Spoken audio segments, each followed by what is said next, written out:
সন্ধেবেলা চা খেতে খেতে ভাবছিলাম রাত্রেবেলা কি খাবো। এই তো একই চিন্তা, সকালবেলা টিফিনে কি খাবো, রাত্রেবেলা কি খাবো, দুপুরে কি খাবো, এই চিন্তা। তো চা খেতে খেতে ভেবে নিলাম, তারপর ভাবলাম ছোলার ডাল নেই, মটর ডাল রয়েছে। একই আলুর তরকারি, এই তরকারি, তরকা সোয়াবিন এই খেয়েই যাচ্ছি। রোজ কী তরকারি করবার একটা হলো।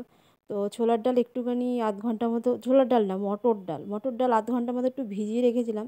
সেটা হচ্ছে আস্তে আস্তে সিম করে হালকা করে একটু সেদ্ধ করে নিয়েছি। তারপরে আলু দিয়ে যেমন ছোলার ডাল করে ওরকম করে ডালটা করে নিলাম। আর তারপরে ব্যাস আটাটা মেখে নিলাম।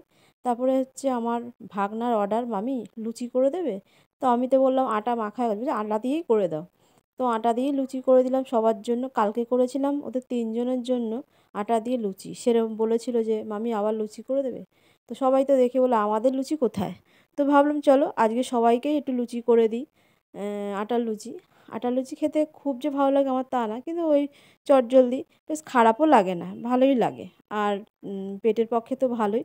তো বানিয়ে ফেলাম এই যে আটার লুচি, আর হচ্ছে ছোলা দিয়ে, মটর দিয়ে, আলু দিয়ে, মটর ডাল দিয়ে আলু দিয়ে একটা তরকারি। তো কে কীরকম এই ভালোবাসো একটু জানিও।